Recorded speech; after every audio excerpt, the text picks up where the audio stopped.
우리 다 같이 교회여 일어나라 우리 찬양을 우리 들으시면서 11월 첫 주 주일 오전 예배를 하나님 앞에 함께 하도록 하겠습니다. 교회여 일어나라.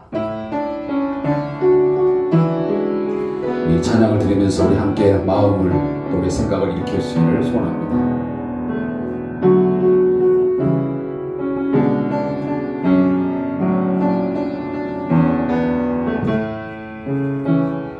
교회여 일어나라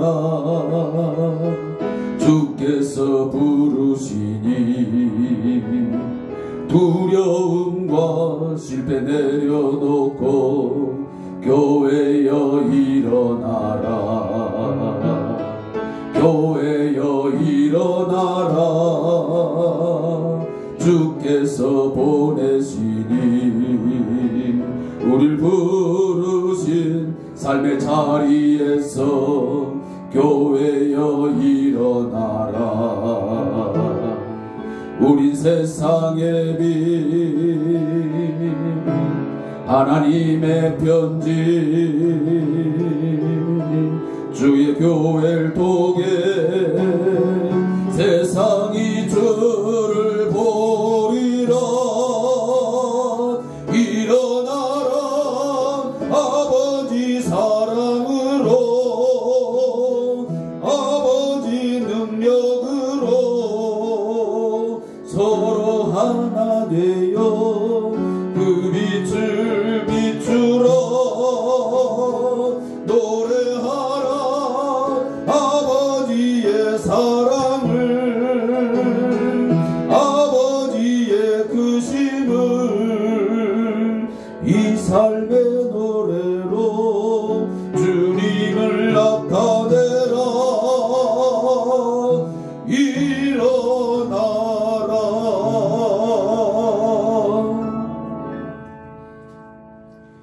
이 어두운 시대 가운데서 우리 성대한 교회가 또 우리 조국교회가 우리 한국교회가 함께 일어서서 이 세상을 비춤을 통해서 이 세상에 생명을 주고 이 세상에 소망을 주는 우리 교회로 함께 우뚝 설 수 있도록 함께 일어서는 귀한 아침 되시기를 소원합니다.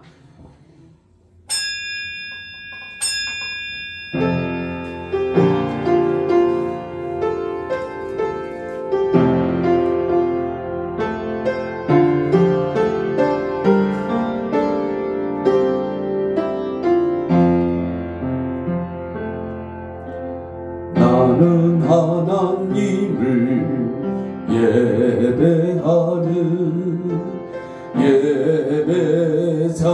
예배자입니다.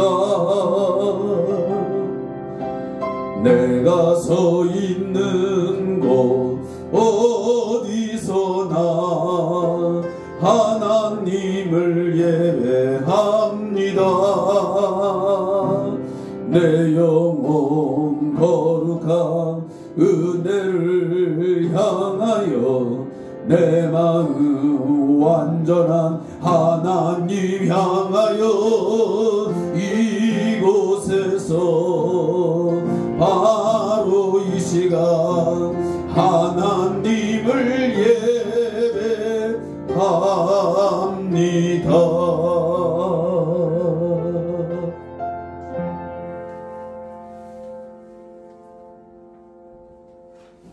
11월의 첫 주를 이처럼 예배와 함께 시작합니다. 오늘도 예배 자리에 초청하여 주시고 이 예배를 통해서 하나님을 경험하고 하나님을 만나고 주의 말씀을 통해서 삶에 방황하는 자리에서 삶의 목적을 다시 정하여 갈 수 있도록 인도하신 하나님 앞에 진심으로 감사할 수 있는 이 시간 되기를 소원합니다.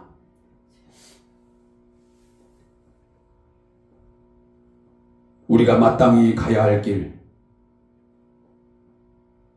마땅히 서야 할 자리를 잃어버린 채 방황했던 한 주간 아니었습니까?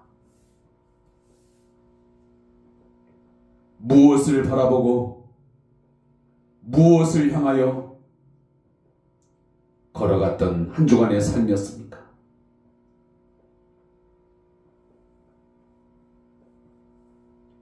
십자가를 이 시간 바라보고 주님 흘리신 십자가 만지면서 그 피공로 의지하여 사주의 온정을 구하며 함께 참회의 기도를 주께 드리기를 소원합니다. 기도하겠습니다.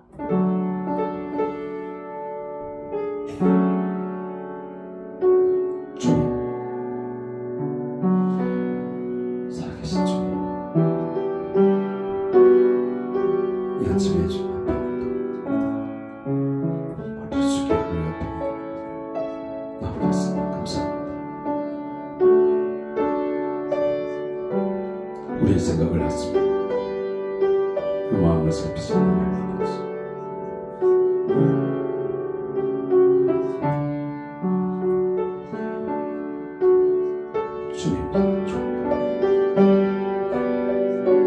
이 종교의 성공하는 것 하나님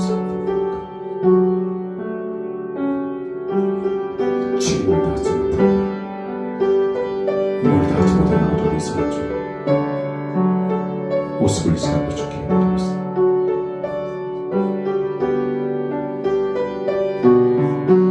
주님, 이 종에게 주어진 아버지의 많은 일들이 있지만 제대로 감당하지 못한 것 같습니다.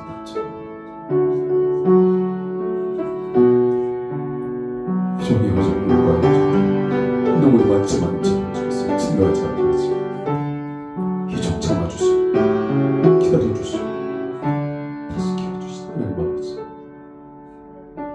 이 시간 좋은 종이 있으심을 하나님 감사할 수 있겠습니다. 다시 일어서는 아버지 하나님의 주님이 지금 내게 해주시기를 간절히 다시 세워주시면 감사합니다. 주님 주께서 세워지 않게 하시고 세워지 않게 하시고 주여 헤아려 살게 하시고 어떻게 살아야 되는지를 주님 잘 깨달아 알게 하시고 방황하지 아니하며 주님 세워지 않게 하시고 주여 주님 큰 자의 삶을 살아갈 수 있게 해 주옵소서. 주님의 길 오만한 자의 자리 서지 않게 하시고 주여 주의 말씀을 주옵소서. 성령 인도하시는 주자 살아가십니다. 저희 삶이 되게 해 주시옵소서. 성령께서 이 시간에 주 임재하시고 다스리게 해주시옵소서. 감사합니다.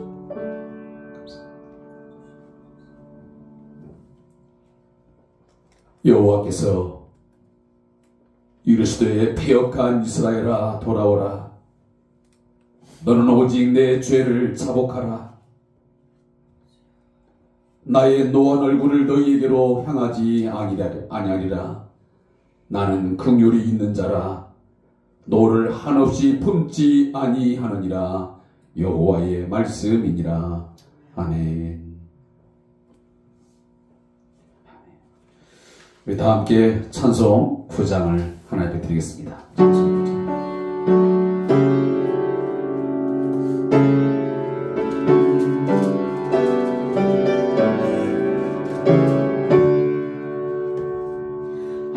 하늘에 가득 찬 영광의 하나님, 온 땅에 충만한 존귀하신 하나님, 생명과 빛으로 지혜와 권능으로 언제나 우리를 지키시는 하나님,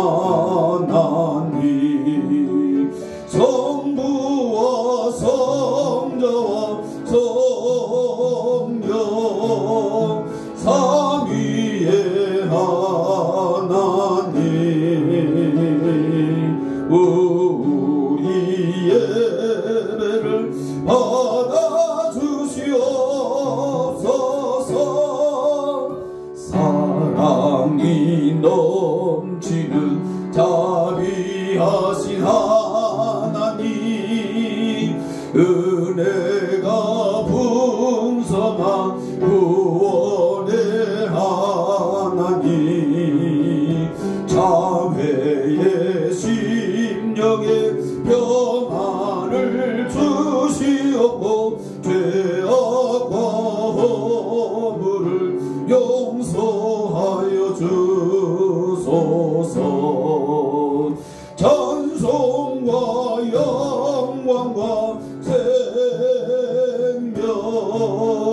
구원의 하나님, 우리 예배를 받아주시옵소서.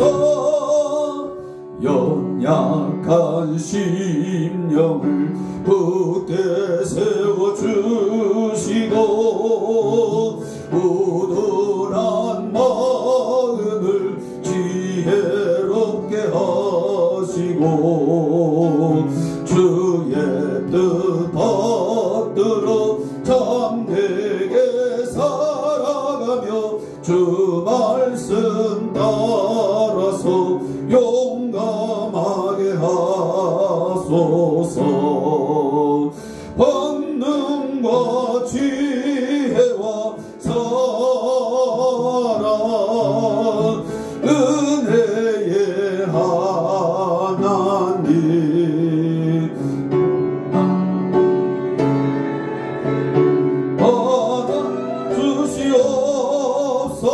받아주시옵소서. 주 앞에 나올 때 우리 마음 기쁘고 그 말씀 힘되어 새 희망이 솟는다. 고난도 슬픔도 이기게 하시옵고 영원에 이때여 살아가게 하소서. 우리의 자랑과 기쁨 생명의 하나님, 우리 예배를 받아주시옵소서.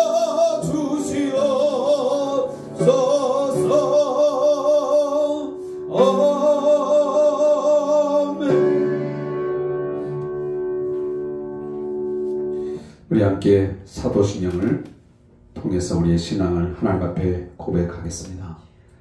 전능하사 천지를 만드신 하나님 아버지를 내가 믿사오며 그 외아들 우리 주 예수 그리스도를 믿사오니 이는 성령으로 잉태하사 동정녀 마리아에게 나시고 본디오 빌라도에게 고난을 받으사 십자가에 못 박혀 죽으시고 장사한 지 사흘 만에 죽은 자 가운데서 다시 살아났으며 하늘에 오르사 전능하신 하나님 우편에 앉아 계시다가 저리로서 산 자와 죽은 자를 심판하러 오시리라.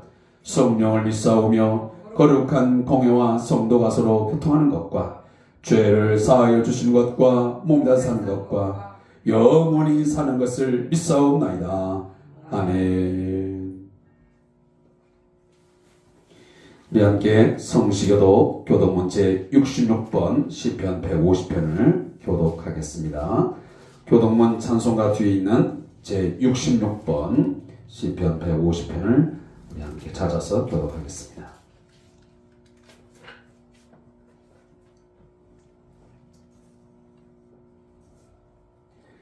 할렐루야. 그의 성소에서 하나님을 찬양하며 그의 권능의 궁창에서 그를 찬양할지로다.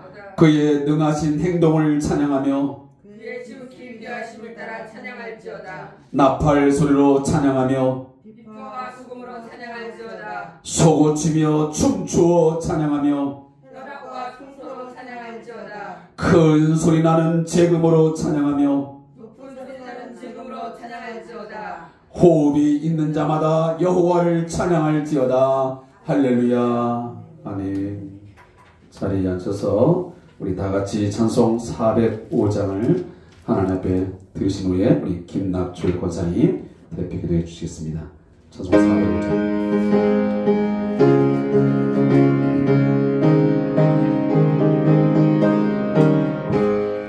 주의 친절한 발에 안기세 우리 마음이 평안하리니 항상 기쁘고 복이 되겠네. 영원하신 발에 안기세 주의 발에 그 크신 발에 안기세 주의 발에 영원하신 발에 안기세. 날이 갈수록 주의 사랑이 두루 광명하게 비치고 전성 가는 길 편히 가리니 영원하신 발에 안기세 주의 발에 그 크신 발에 안기세 주의 발에 영원하신 발에 안기세. 주의 보좌로 나갈 때에 기뻐 찬미 소리 외치고 겁과 두려움 없어지리니 영원하신 발에 안기세 주의 발에 그 크신 발에 안기세 주의 발에 영원하신 발에 안기세. 아멘. 기도하겠습니다.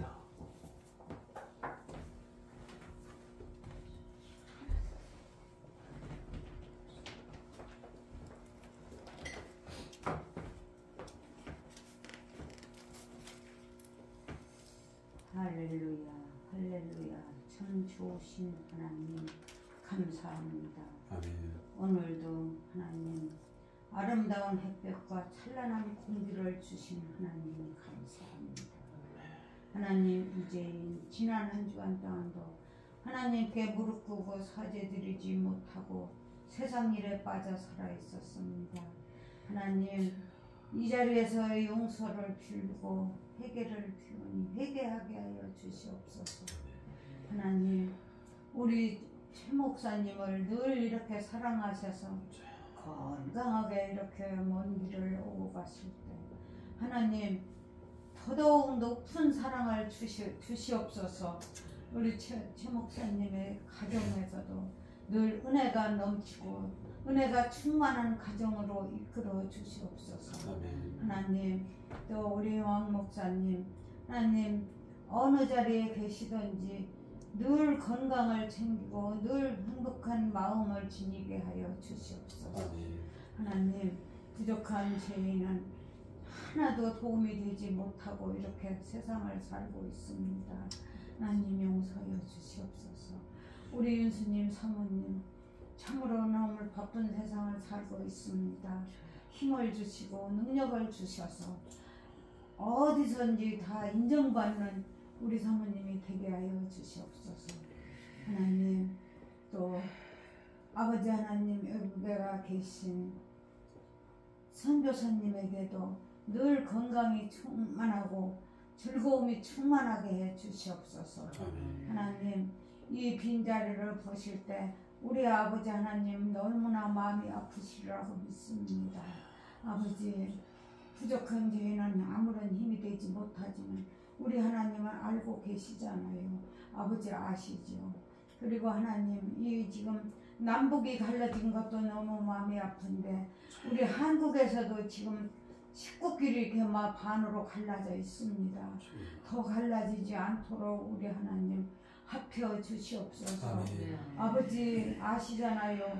아버지 아시지요? 제발 이 한국에서만이라도 한 덩어리가 되고 한 식구가 되게 하여 주시옵소서. 아멘. 하나님 아시잖아요. 너무너무나 마음이 아픕니다. 제발 한국에서만이라도 좀 마음들을 합치고 제정신을 차리게 해 주시옵소서. 사람들이 이상하게 아버지 반대로 전부 나가는 것 같고 전부 제정신이 아닌 것만 같습니다. 우리 아버지 보시기에도 얼마나 마음이 아프실지를 알고 있습니다.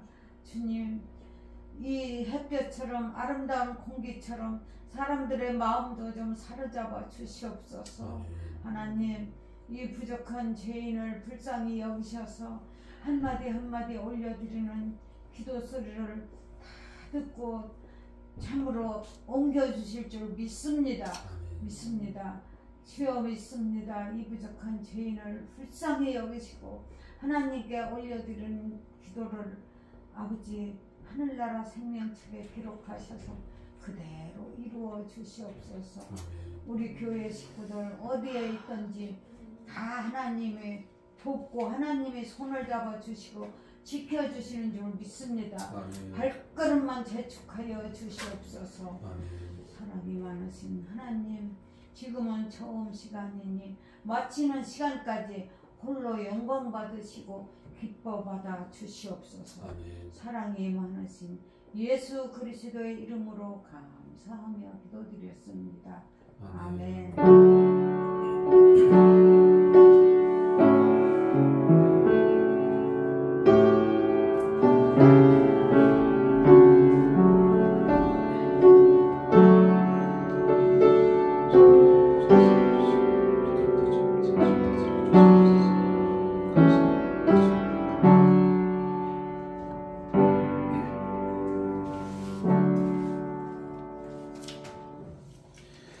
우리 함께 봉헌찬송 50장 1절과 2절을 들으시면서 준비한 예물을 아버지 앞에 봉헌하겠습니다.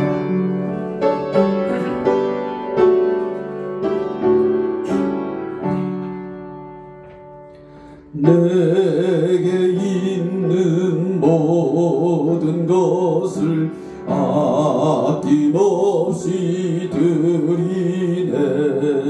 사랑하고 의지하며 주만 따라 살리라. 주께 드리네. 주께 드리네. 사랑하는 구주 앞에 모두 드리네. 내게 있는 모든 것을 겸손하게 드리네.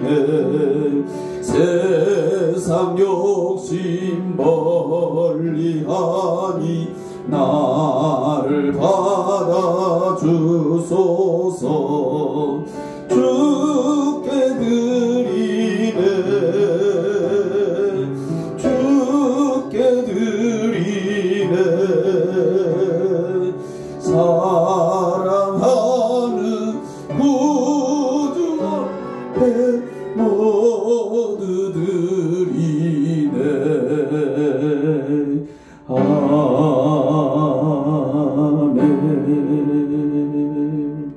기도하겠습니다.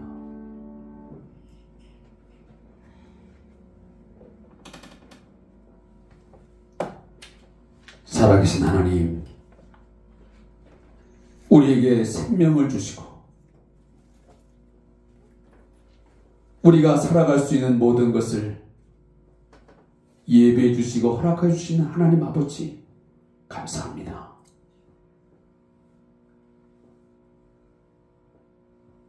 저희에게 필요한 물질과 또 우리의 건강과 삶의 환경 조건들을 우리에게 허락해 주셔서 여기까지 살게 하시니 감사합니다. 모든 질병과 위험과 고난 가운데서 저희를 지켜주시고 보호하여 주셔서 이처럼 오늘도 건강한 몸으로 하나님을 예배할 수 있게 하시니 감사합니다. 물질을 아버지 앞에 드려 예배할 수 있게 하시니 더더욱 감사합니다. 우리의 마음과 우리의 생각, 우리의 모든 정성 주님 받아 주시옵소서. 우리의 믿음의 재물 주님 받아 흡양하여 주시고 우리에게 필요한 것으로 날마다 채워 공급하여 주시옵소서. 주님, 오늘도 주 앞에 10의 1조로 감사의 예물로 수정헌금으로 아버지 앞에 드린 손길이 있습니다. 우리 성대한 교회의 성도들 드리는 데 인색하지 않게 하시고 믿음 없는 예물 드리지 않게 하옵시고 정말 하나님의 은혜와 사랑에 진심으로 감사하며 최선을 다하여 믿음으로 드리기를 힘쓰는 저희 성도들 되게 하여 주시기를 원합니다. 입술로만 하나님 앞에 찬양하는 자가 아니 되게 하여 주시옵소서. 내게 주신 모든 것 주께 드리네 입술로만 하지 않게 하시고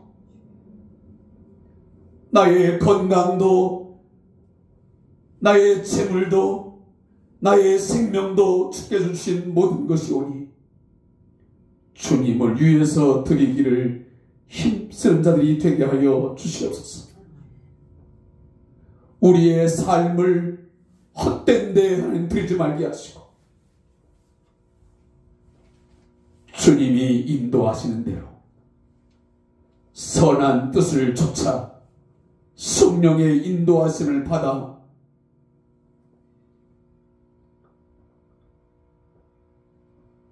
주께 드리는 제사의 삶이 되게 하여 주시옵소서. 우리의 몸을 하나님이 기뻐하시는 영적 제물로서 드리도록 우리를 인도하시고 붙잡아 주시옵소서. 주 앞에 드린 예물 하나님의 영광과 복음의 전파를 위하여 귀하고 아름답게 풍성하게 잘 사용될 수 있도록 인도하시고 우리 성도들 10의 부도 우리의 몸과 우리의 생명도 늘 주 앞에 드리는 삶, 헌신하는 삶 드리게 하옵소서. 우리 성도들 믿음에 있어서나 경제적으로나 모든 것에 부족하지 않도록 하나님이여 늘 하나님께서 붙드시고 공급하여 주시고 인도하시고 보호하여 주시옵소서. 감사하며 예수님의 이름으로 축복하며 기도하옵나이다. 아멘.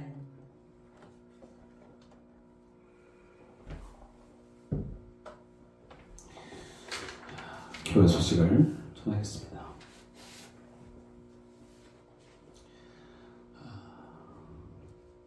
우리 성도님들이 벌써 이제 10월 달도 보내고 정말 이제 2달의 시간이 남았습니다.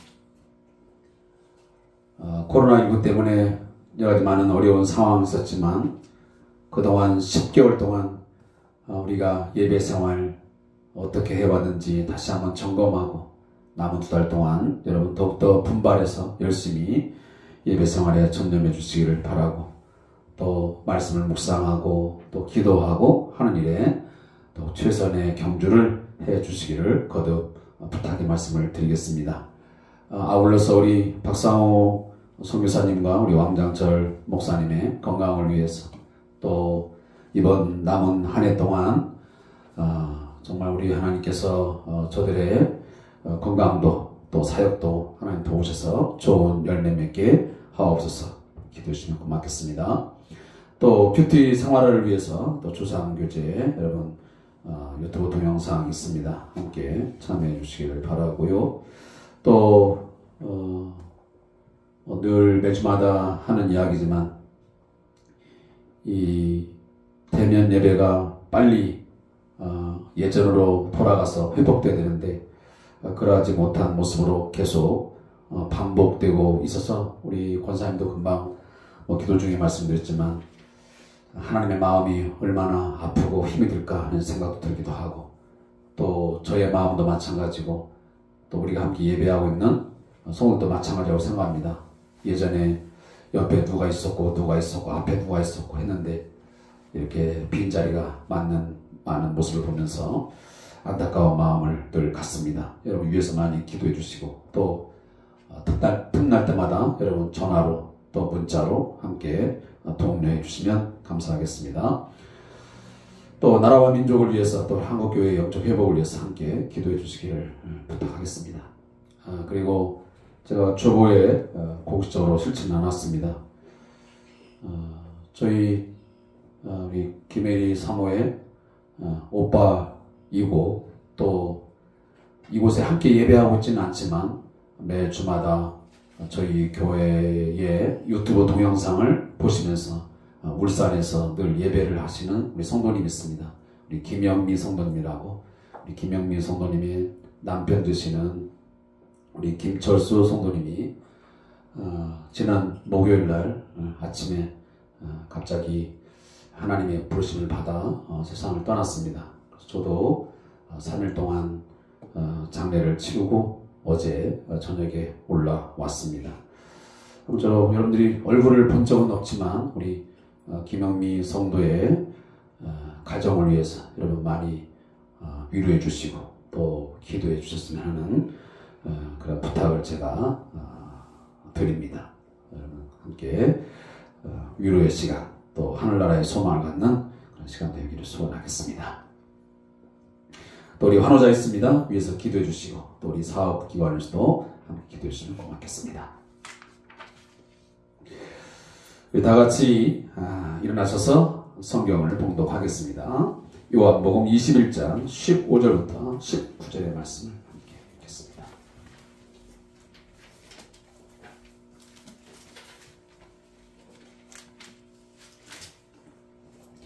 요한복음 21장 15절부터 19절에 있는 말씀 신약성경 185페이지에 있습니다.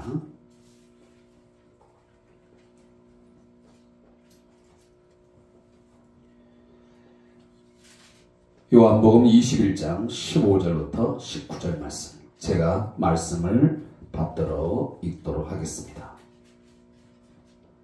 그들이 조반 먹을 후에 예수께서 시몬 베드로에게 이르시되 요한의 아들 시몬아 내가 이 사람들보다 나를 더 사랑하느냐 하시니 이르시되 주님 그러하나이다. 내가 주님을 사랑하는 줄 촉게 주님께서 아시나이다. 이르시되 내 어린 양을 먹이라 하시고 또 두 번째 이르시되 요한의 아들 시몬아 내가 나를 사랑하느냐 하시니 이르되 주님 그러하나이다. 내가 주님을 사랑하는 줄을 주님께서 아시나이다. 이르시되 내 양을 치라 하시고 세 번째 이르시되 요한의 아들 시몬아 네가 나를 사랑하느냐 하시니 주님께서 세 번째 내가 나를 사랑하냐 하심으로 베드로가 근심하여 이르되 주님 모든 것을 아시오매 내가 주님을 사랑하는 줄을 주님께서 아시나이다. 예수께서 이르시되 내 양을 먹이라. 내가 진실로 진실로 내게 이르노니 내가 젊어서는 스스로 띠뛰고 원하는 곳으로 다녔거니와 늙어서는 내 팔을 벌리리니 남이 내게 띠띠우고 원하지 아니한 곳으로 데려가리라. 이 말씀을 하심은 베드로가 어떠한 죽음으로 하나님께 영광을 돌릴 것을 가리키심이로라. 이 말씀을 하시고 베드로에게 이르시되 나를 따르라 하시니 아멘. 우리 앉아서 우리 좌우 옆 사람한테 우리 뒤에 분에게 인사하겠습니다. 샬롬. 자, 평안하셨습니까?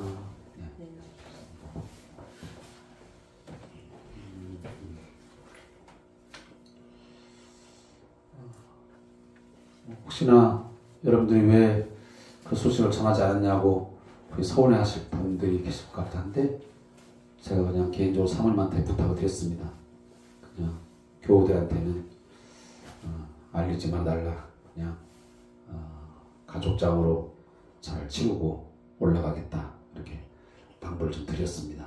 이 점 여러분 양해해 주시길 바라고 함께 기도해 주시면 고맙겠습니다.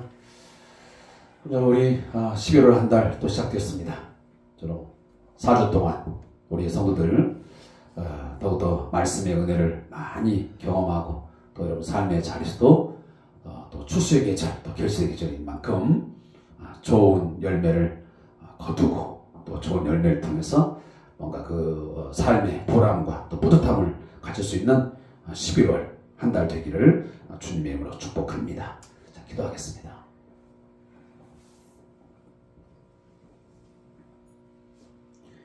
좋으신 하나님 아버지,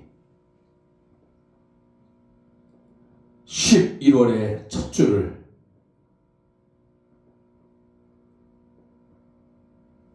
세상의 구경거리, 단풍 구경의 자리에 있지 않게 하시고, 세상의 향락을 쫓아 살아가는 삶의 자리에 있지 않게 하시고,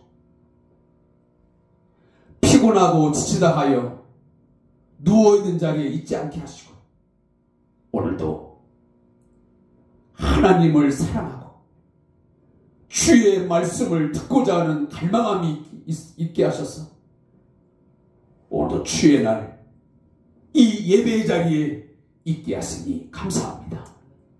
주님, 이 시간도 주의 말씀을 들을 수 있게 하여 주시옵소서. 졸음을 멈추게 하시고 정신을 차리고 집중하여 말씀을 사모하는 마음으로 듣게 하여 주시옵소서. 이 말씀을 들음으로 위로와 책망을 받게 하시고, 그 위로와 책망을 통하여 회복이 일어나게 하시고 치유가 되게 하여 주시고, 새로운 하나님의 백성으로서의 삶을 능력 있게 살아갈 수 있도록 성도들에게 하나님 힘을 더하여 주시옵소서.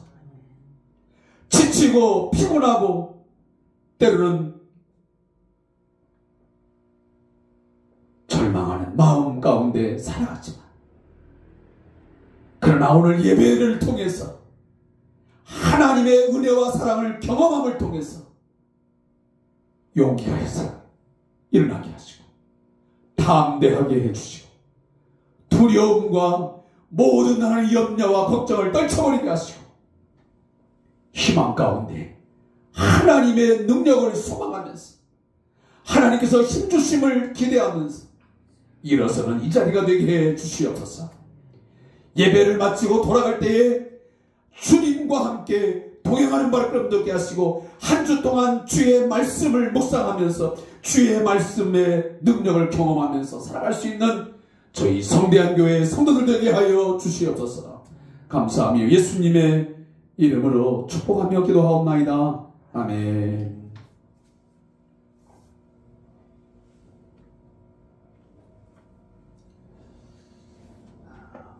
우리나라에는 제16대 국회가 2000년 6월에 제정한 인사청문회법이 제정되어 있습니다.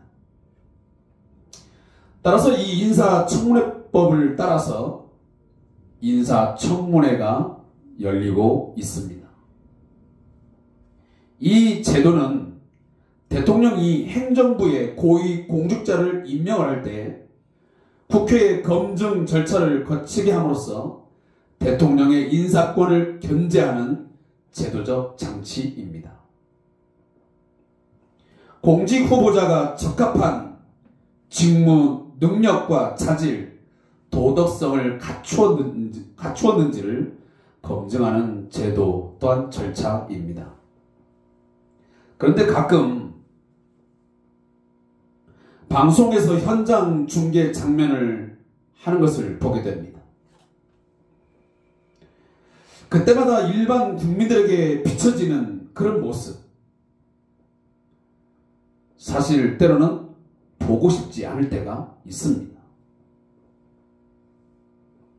어쨌든 그때마다 반복적으로 들려지는 목소리가 있습니다. 그것은 당신이 그 자리에 앉을 자격이 있다고 생각하십니까?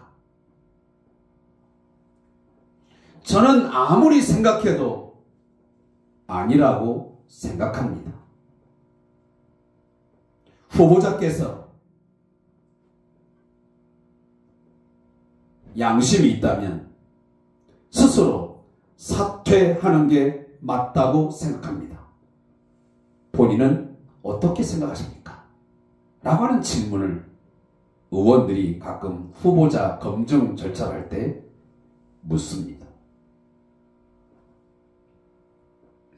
이 말을 들으면 굉장히 무안할 것 같다는 생각이 듭니다.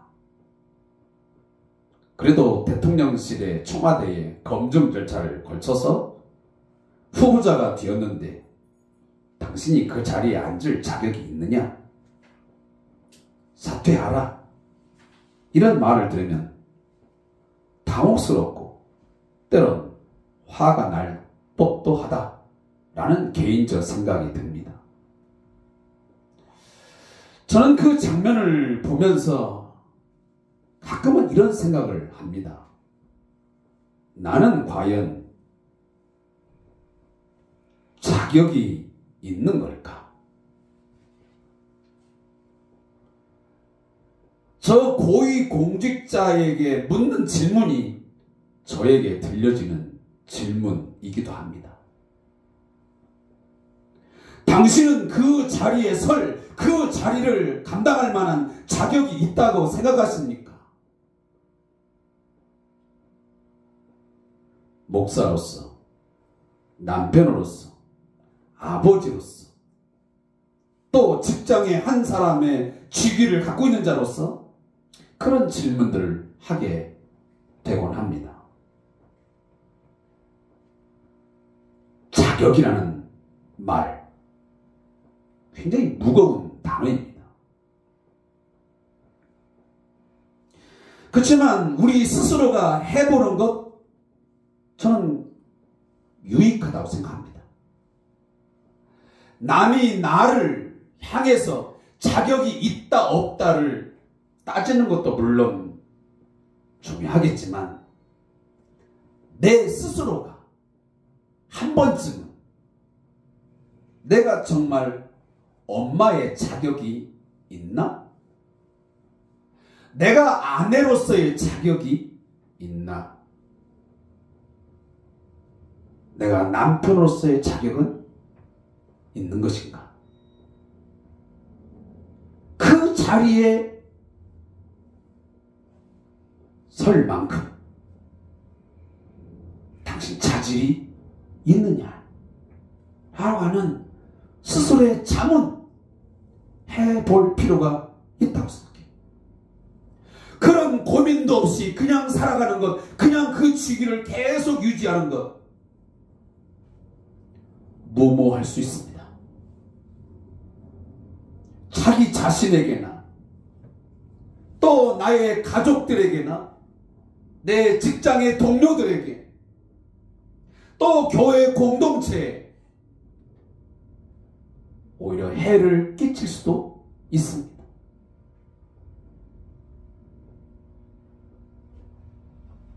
사랑하는 성도 여러분, 자격, 이 말은 qualification이라고 하는 영어 단어를 보게 되면 일정한 신분이나 지위를 가지거나 일정한 일을 하는데 필요한 조건이나 능력을 말한다라고 그렇게 사전적 의미가 나와 있습니다. 일정한 신분, 또 지위를 가지거나 일정한 일을 하는데 필요한 그 조건, 능력이 그 사람에게 있는가? 내게 있는 것인가? 다시 한번 제가 말씀을 드리지만 우리의 일상생활 가운데서 이 질문은 가벼운 뜻이 아닙니다. 그냥 쉽게 지나칠 수 있는 단어가 아니라는 것입니다. 매우 무거운 뜻이자 삶의 중요한 질문이기도 합니다. 오늘 이 자리에 앉아 계신 우리 권사님들, 또 우리 집사님들, 또 우리 사모님들, 자격이라는 말을 지금 들으면서 어떤 생각이 드십니까? 종종 이런 말을 듣곤 합니다. 제가 그 자리에 있을 자격이 될까요? 저 같은 사람은 그럴 자격이 없습니다. 아무리 봐도 그 사람은 그럴 만한 자격이 없어 등등의 말을 듣습니다. 특히나 직장 생활을 하면서도 많이 듣게 되는 말이기도 합니다. 저도 직장인의 한 사람으로서 내가 이 직장에 도움이 되는 존재인지 스스로 자꾸만 자격지심을 만들어낼 때도 있습니다. 나의 무능함이 두각이 되는 것 같고, 직장에 제대로 적응하지 못하는 것 같고, 아무리 봐도 이 직장을 다닐 자격이 없다고까지 생각하게 될 때가 있습니다.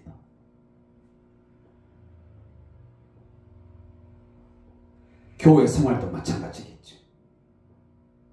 어떤 분들은 자신이 부모로서 자격이 없다라고 생각을 하고 이야기도 합니다. 그래, 그러면서 오늘부터는 아이들을 사랑으로 잘 대해야지. 오늘은 화를 내지 말아야지.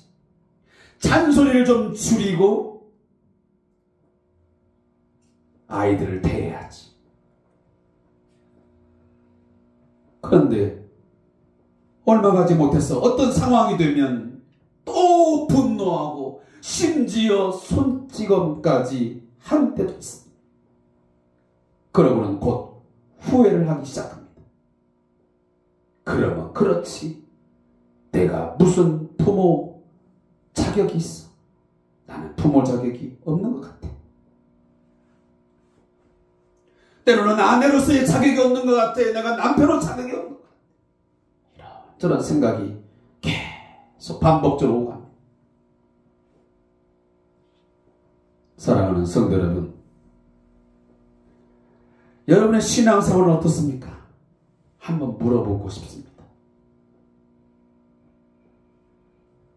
신앙생활이야말로 이 자격이라는 문제를 뛰어넘지 못하면 정말 어려운 것 같습니다. 가장 먼저 내가 하나님으로부터 사랑받을 만한 자격이 없다라고 생각될 때 있죠. 내가 하나님의 자녀로서 자격이 있나? 내가 하나님의 거룩한 백성으로서의 살아갈 수 있는 자격이 있기는 하나? 나는 구원을 받을 만한 어떤 자격도 없는 것 같아. 라는 생각 속에 여러분 빠져든 적 없습니까? 아무리 생각해봐도, 아무리 곰곰이 생각하여도 하나님이 자신을 사랑하셔야 할 이유가 없다라고 생각합니다.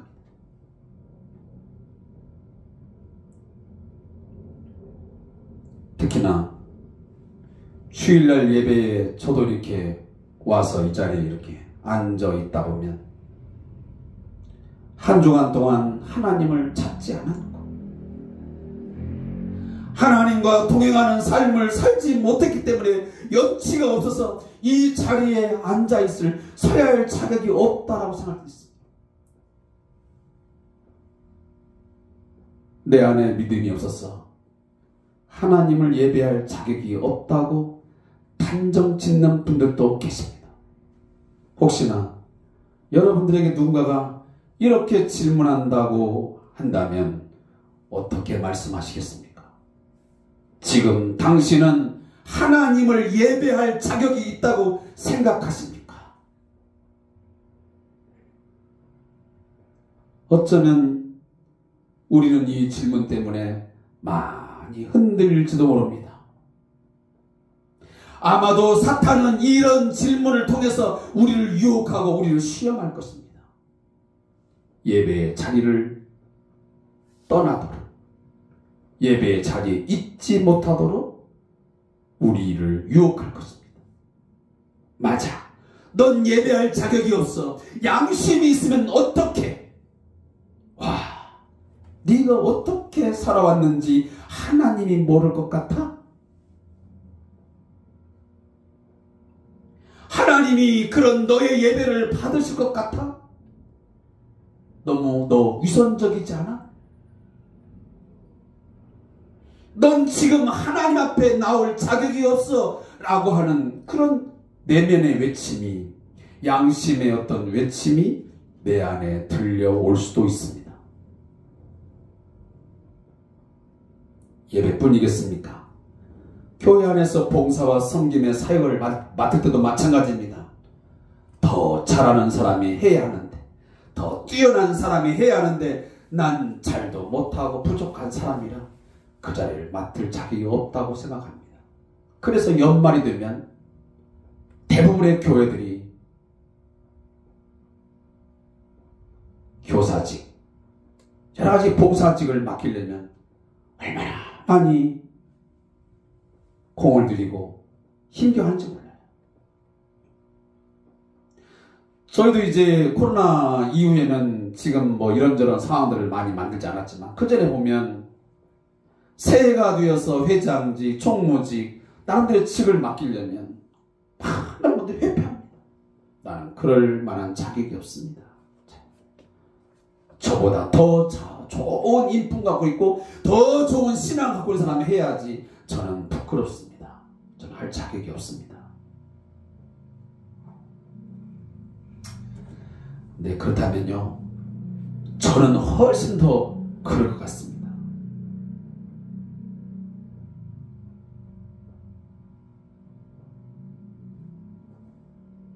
제가 이번 장례를 마치고도 이제 저희 집에서 잠깐 형제들하고 이런저런 이야기를 하면서도 제가 그런 얘기를 나눴지만, 저는 사실 이 자리에 있어서 여러분에게 하나님의 말씀을 전할 자격이 없다라고 생각이 들 때도 많습니다. 서기가 부끄럽고 솔직히 말하면 하나님 앞에 두려울 때가 훨씬 많습니다. 말씀의 통로, 나팔수가 되기에는 아직도 여전히 부족하고 연약한 부분이 많기 때문입니다.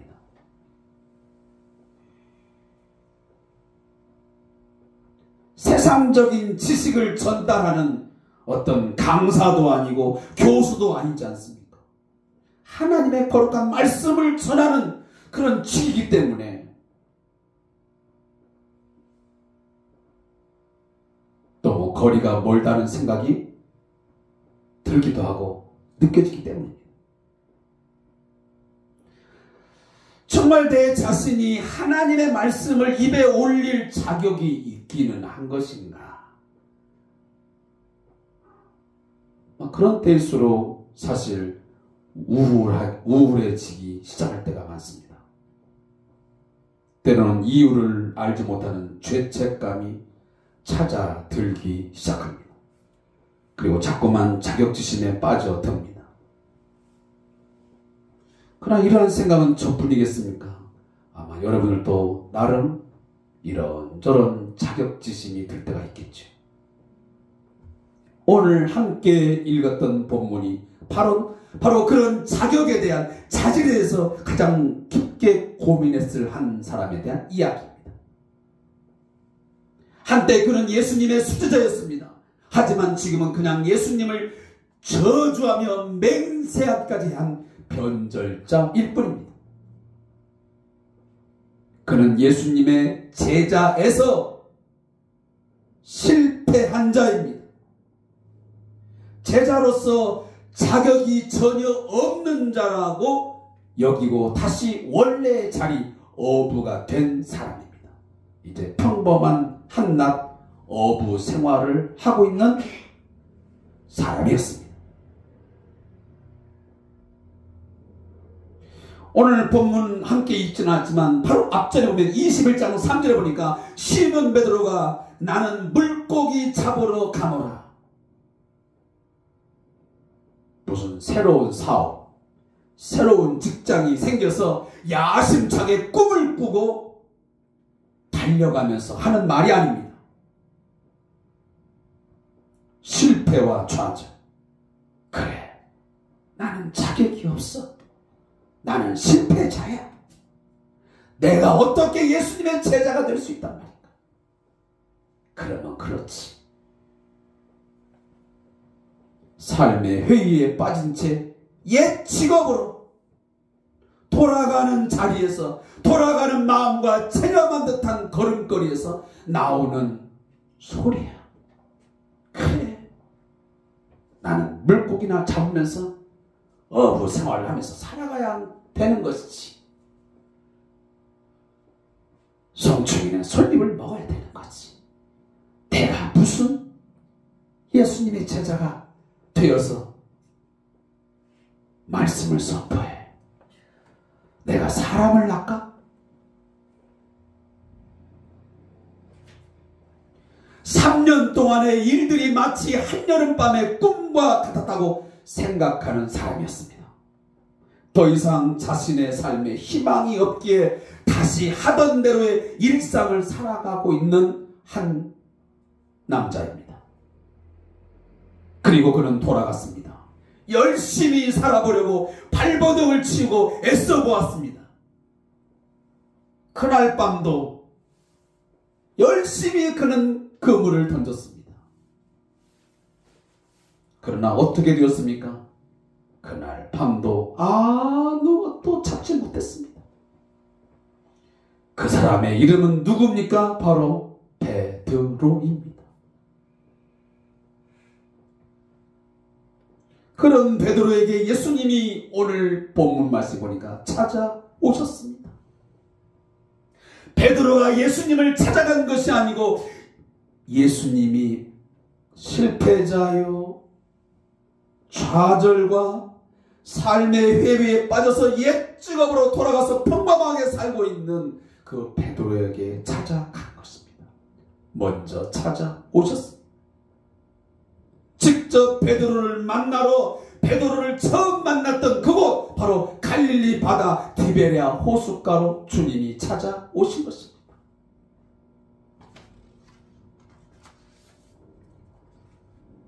이 순간 베드로의 마음 얼마나 자격지심이 가득하게 되어 있었겠습니까? 열등감, 패배의식에 사로잡힌 한 인생이었습니다.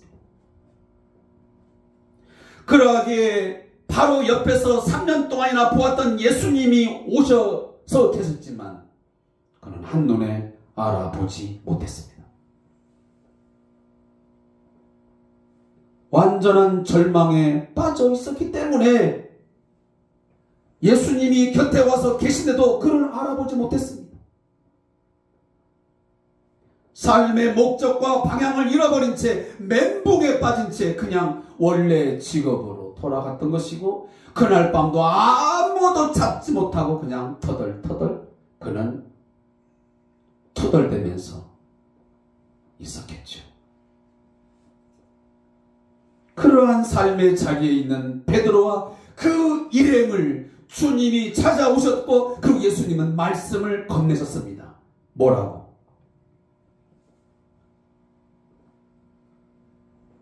얘들아, 얘들아. 여러분들이 한번 본문을 우리 함께 읽지는 않았지만 그 앞전을 한번 찾아가 보겠습니다. 자, 21장에 한번 보겠습니다. 21장 5절입니다. 자, 함께 해서 시작. 예수께서 이르시되 얘들아 너희에게 고기가 있느냐? 대답하되 없나이다. 여기 얘들아 라는 표현이 중요한 의미가 있습니다. 성경에서 성인을 가리켜서, 왜냐하면 이미 베드로와 나머지 제자들은 성인입니다. 근데 예수님은 그들을 향해서 얘들아 라고 부르고 계십니다. 여기 얘들아라는 말은 파이디아라고 하는 헬라어입니다. 이 파이디아라는 말은 파이디온의 복수형입니다. 어린아이, 유아를 가리킬 때 쓰는 단어입니다. 그러니까 성인인 베드로와 그의 제자들을 향해서 예수님은 파이디아, 얘들아, 유아 취급, 어린아이 취급을 하고 있습니다. 그 의미가 뭐겠습니까?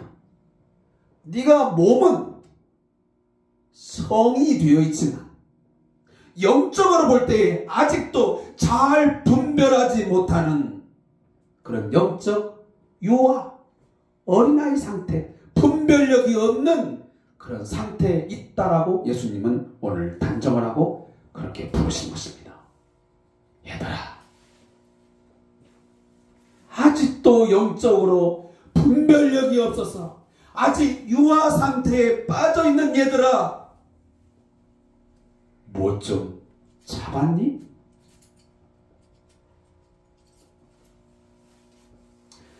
아마 이 목소리가 전혀 들어보지 못한 목소리는 분명 아니었을 것입니다. 여러분 생각해 보십시오. 3년 동안 함께 먹고 입고 자고 함께 유숙하면서 삶을 살았는데 어떻게 예수님의 목소리를 전혀 기억하지 못하겠습니까? 아마 얘들아 라고 불었을 때에 아마 그 베드로나 그 제자들은 이 목소리가 누구의 목소리인지 어느 정도는 짐작했을 것입니다. 그렇지만 예수님이 죽은 줄로만 알고 있었기 때문에 그 누구도 그것이 예수님이라고, 그분이 예수님이라고 생각하지 못했습니다. 그래서 누가 이런 것을 묻냐고 짜증이 나서 그냥 퉁명스럽게 말했습니다. 없나이다. 아무것도 못 잡았습니다. 그때 예수님이 또다시 말씀을 던집니다. 그물을 배 오른쪽에 던져라. 그리하면 잡을 것이다. 아마 이 말을 들었을 때는 아마 베드로의 그 귀에 굉장한 큰 뭔가 충격적인 소리로 저는 들렸으리라고 생각합니다. 첫 번째 음성은 그렇지만 두 번째 음성을 들었을 때 어디선가 들어본 음성이었고 말이었습니다. 낯익은 너무도 익숙한 목소리였습니다. 바로 예수님의 음성이었습니다. 근데 이 목소리를 제일 먼저 알아본 사람이 누구였습니까? 오늘 7절 말씀 보니까 사랑하시는 그 제자였습니다. 이게 누굽니까? 바로 요한입니다.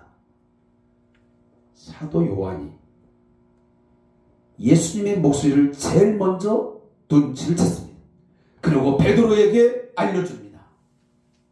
바로 그 음성을 들려주고 우리에게 말하고 있는 저분은 바로 누구다? 우리의 주님이시다. 그 말을 들은 베드로, 그물 가득한 고기, 그 고기 잡은 그 시선에서 이제는 바꾸어서 누구를 보게 됩니까? 예수님을 보게 됩니다. 그리고 서둘러서 벗고 있던 겉옷을 입고 오늘 본문에서 이야기하고 있듯이 얼마쯤 떨어지냐면 약 90m 정도 떨어진 거리에 예수님이 위치를 하고 있는데 바다로 뛰어내려서 자기에게 말씀하고 있는 예수님에게로 숨도 쉬지 않고 아마 달려갔을 것입니다. 그런데 막상 도착하고 나니 아무 말도 할 수 없었습니다. 근데 그 베드로가 예수님을 만나 제자들과 함께 딱 올라와 보니 준비된 게 무엇이었습니까? 육지에 올라와 보니 숯불이 있었고 그 위에 생선과 떡이 있게 되었습니다. 이거 매우 익숙한 환경이었습니다. 베드로가 예수님을 부인할 때, 3번 부인할 때 그 장소와 환경이 어떤 환경이었습니까? 바로 숯불이 있는 장소였습니다. 근데 숯불이 그 자리에 있게 되었습니다. 뭔가 의미심장한 환경 아닙니까? 근데 예수님은 그 자리에서 뭐라고 말씀하면 와서 조반을 먹어라, 아침을 먹어라 라고 말씀하십니다. 그 누구도 예상할 수 없었던 전혀 예상 밖의 이야기였습니다. 보통 사람 같으면 어떻게 말하겠습니까? 그렇게 도망치더니 잘 살고 있니? 이런 자격 없는 제자들 같으니라고. 너희들이 그러고도 제자라고 할 수 있는 거야? 이 배은망덕한 녀석들.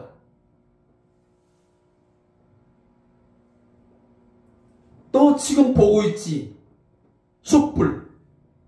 또 과거에 얼마 전에 숯불에서 네가 나를 3번이나 부인하고 저주하고 맹세했잖아. 그런데 내가 이 숯불에서 내가 다시 말할게. 너 그때 저주했지? 너 맹세했지? 너 자격 있어? 사실 이렇게 말을 해도 전혀 반복할 수 없는 상황이었습니다. 왜? 사실이기 때문입니다. 죽기 싫어서 도망쳤고, 죽기 싫어서 외면했고, 죽기 싫어서 고향에 내려와서 다시 어부가 된 자들이기 때문입니다. 이렇게 질책하셔도 책망해도 할 말이 없었습니다. 변명할 자격도 없는 베드로입니다. 그 누구도 그럴 자격이 없습니다. 그런데 예수님은 그들을 향해서 아침을 먹자고 하지 않았습니다. 그리고 잡은 물고기를 가져오러 갔습니다. 그래서 오늘 9절 말씀을 보니까 육지에 올라와 보니 숯불이 있는데 그 위에 생선이 놓였고 떡도 있더라 그랬습니다. 제가 좀 전에 말씀드렸지요. 이 환경, 이 조건은 앞에 있는 상황을 뭔가 말해준다고. 마태복음 18장 18절에 보면요. 그때가 추운 고로 종과 아랫사람들이 불을 피우고 서서 쬐니 베드로도 함께 서서 쬐더라. 바로 그 자리에서 베드로는 여종의 질문에 3번씩이나 예수님과 전혀 상관없다고 그는 저주하고 맹세했습니다. 과거의 실패와 뼈아픈 그 과거를 회생케 하는 뭔가 이미지가 있는 장소였습니다. 그런데 예수님은 바로 그 자리에서 그를 책망하거나 너는 자격이 없어. 다시는 나의 제자가 될 생각도 말어. 라고 책망하기보다는 직접 요리를 하기 시작하시면서 직접 빵을 구우셨어. 그 고기를 구워서 제자들에게 주었습니다. 질책하지 않았습니다. 비난하지 않았습니다. 그래서 오늘 21장 13절 말씀에 바로 그 말씀을 하고 있습니다. 함께 읽어보십니다. 13절. 예수께서 가셔서 떡을 가져다가 그들에게 주시고 생선도 그와 같이 하시니라. 예수님은 주셨습니다. 여러분, 이 행동이 그냥 아무 의미 없는 행위라고 생각하십니까? 쉽지 않은 행동입니다. 예수의 제자가 되어서 사람 낚는 어부가 되겠다고 하는 그런 생각 속에서 먹고 마시고 여러 가지 많은 것들을 경험하면서 하나님의 말씀을 경험하면서 3년 동안이나 다 살아왔는데 한순간에 예수님의 십자가의 그 죽음 앞에서 나는 예수와 전혀 상관없는 사람이라고. 나는 그는 모른다. 심지어 저주하고 맹세했던 그 사람을 그냥 아무 말 없이 숯불에 떡을 굽고 생선을 구워서 준다는 것이 여러분 쉽겠습니까? 보통 사람 같으면.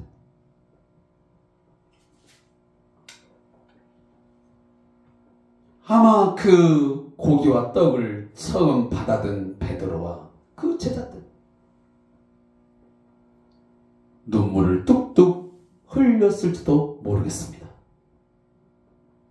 아마 제가 그 자리에 있었다면 이 찬송가가 떠올랐을 것 같습니다. 나 같은 죄인 살리신 주의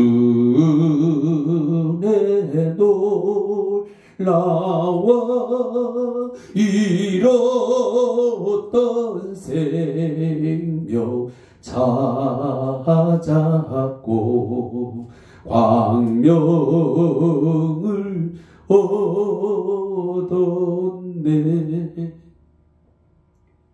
은혜 아니면 나는 넘어지고 자빠지고 당신을 저주하고 정말 자격 없는 자인데 어떻게 선생님은 나를 책망하지도 않고 질책하지도 않고 비난하지도 않고 나에게 빵과 고기를 주신단 말입니까? 스승이라고 부를 자격조차 없는 제자인데 예수님의 이 행동은 전혀 달라. 스승이라고 부를 자격조차 없는 제자가 아니라 여전히 동일하게 자신이 사랑하는 제자라고 생각하면서 대해주시는 의미 있는 행동이었습니다. 베드로야, 베드로야, 네가 비록 자격 없는 자라고 자격지심에 빠져있고 패배의식과 실패감 속에 빠져있지만 나는 너를 여전히 사랑하고 있어.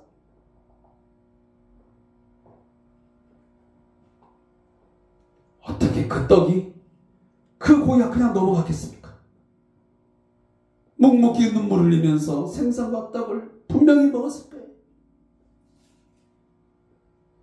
우리도 성찬식을 할 때마다 그런 생각 들지 않으십니까?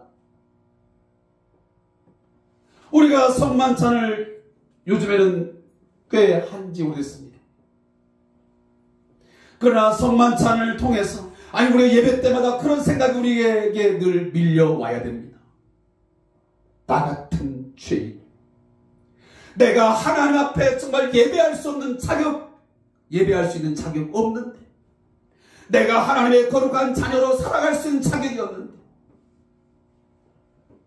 내가 하나님의 인도하심과 보호하심을 받을 만한 자격이 없는데 하나님이 오늘 또 나를 찾아오셨어. 내게 말씀하여 주시고 내게 오늘도 은혜를 주시고 나에게 오늘도 채워주시고 공급해 주신 그 은혜를, 여러분, 그래서 오늘날 제가 가장 안타까운 것은 뭐냐면 오늘 우리 성도들의 예배가, 우리의 기도와 찬송이 감격이 없어. 감격이 없어. 찬송을 드려도 기도를 드려도 뭔가 헌물을 드리고 뭘 해도 정말 이 제자들처럼 묵묵히 눈물을 흘리면서 예배하고 눈물을 흘리면서 감격과 감동이 있는 예배를 하는 자가 그리 많지 않다는 거예요. 우리 예전에 그렇지 않았잖아요.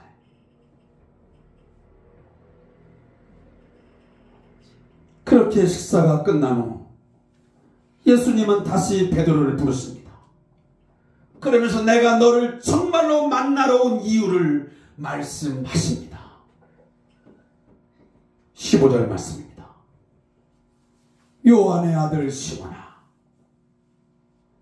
네가 이 사람들보다, 다른 제자들보다 나를 더 사랑하느냐?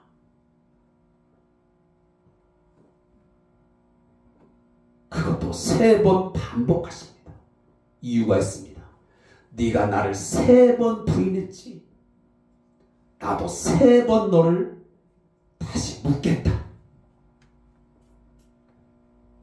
네가 나를 더 사랑하느냐? 네가 나를 사랑하느냐? 사랑하느냐? 3번 묻는 거. 여기 사랑의 단어를 어떤 그 신학자들은 뭐 아가페, 필레오라는 단어가 다르니까 의미가 다르다고 생각하는데 아니에요. 단어의 반복을 피하게 한 것이지 아가페나 필레오라는 뜻은 거의 동일한 의미입니다. 왜? 신적 사랑을 꼭 아가페로만 표현하지 않습니다.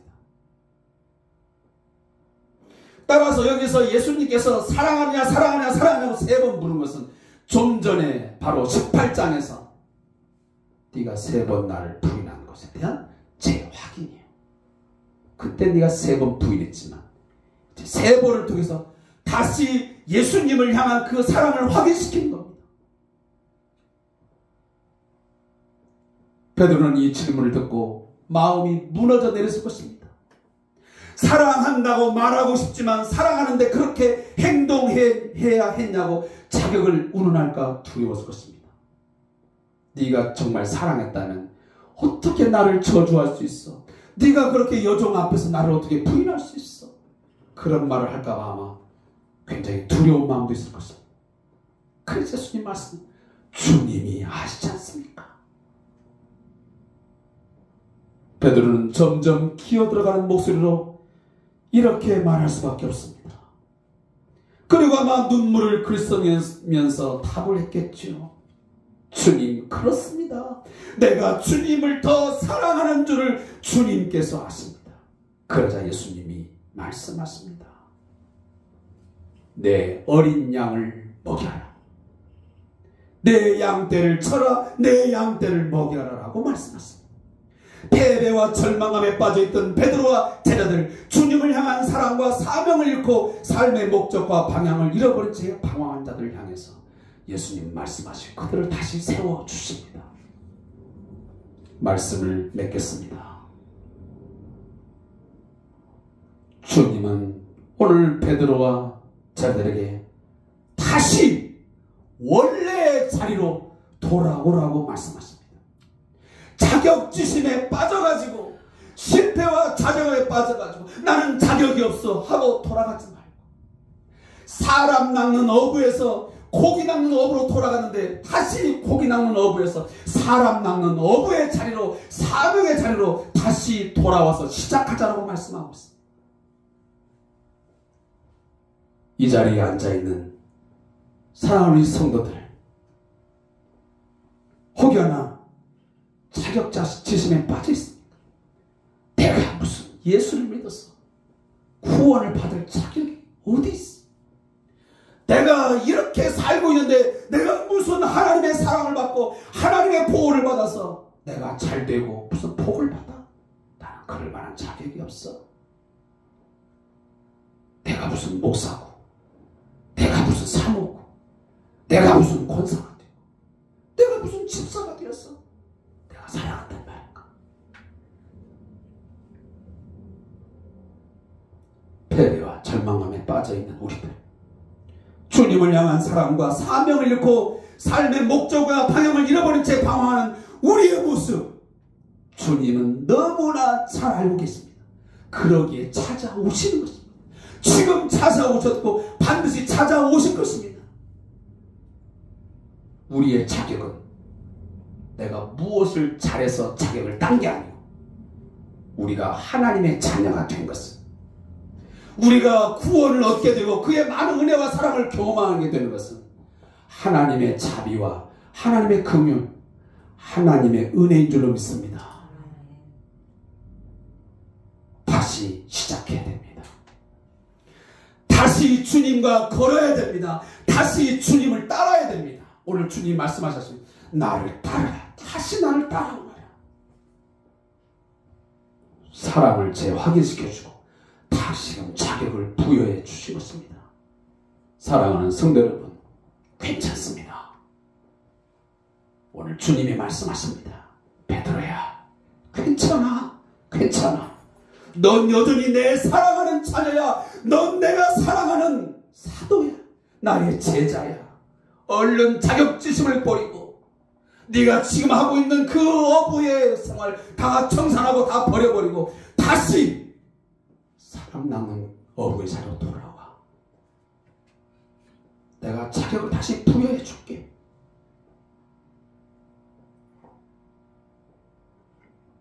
저도 이 말씀을 묵상하면서 저 자신에게 위로했고 저 자신에게 격려를 했습니다. 그래, 다시 시작하자. 다시 시작하자.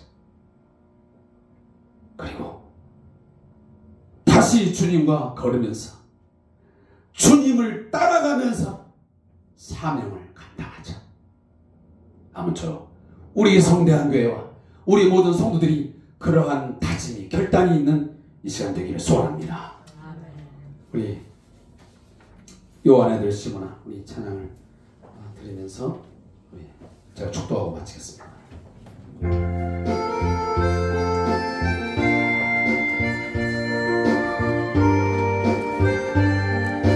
요한의 아들 시몬아, 내가 다른 사람보다 나를 더 사랑하느냐?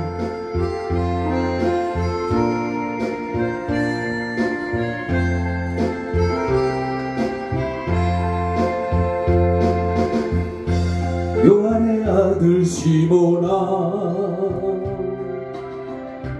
내가 다른 사람들보다 나를 더 사랑하느냐 하고 주님이 물으셨네. 요한의 아들 시몬아,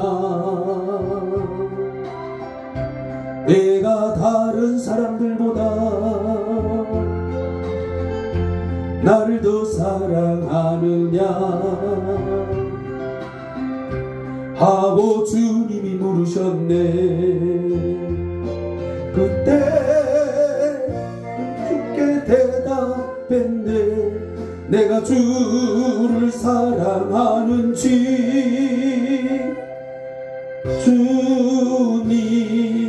주님께서 아십니다. 께서 내 마음 아시리. 요한의 아들 시몬아, 내가 다른 사람들보다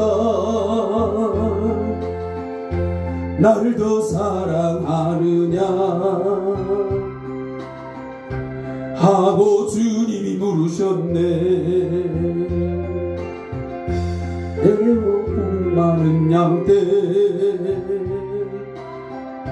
내게 맡겨줄 테니 사랑하는 내 친구여, 많은 양떼를 부탁한다. 그때 나는 주께 대답했네. 내가 주를 사랑하는지 주님께서 아십니다. 님께서 내 마음을 아시리.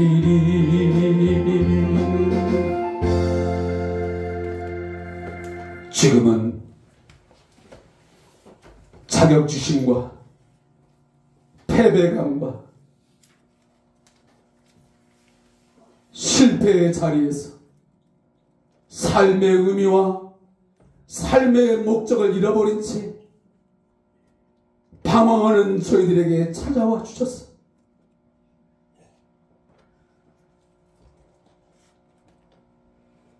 말씀하여 주시고 위로해 주시고 격려해 주시고 다시 시작하자,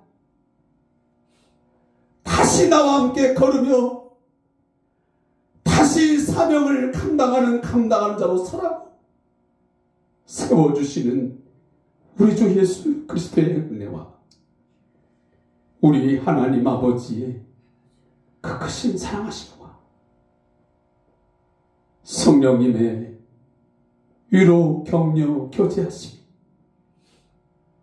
오늘 함께 예배하는 우리 모든 성도들과 우리 왕장철 목사님과 우리 박상호 선교사님의 사역이, 그리고 우리 한국교회 모든 성도들 머리 위에 영원토록 함께 있을지어다. 아멘. 주님 주시옵소서. 말씀 무엇을 마음에서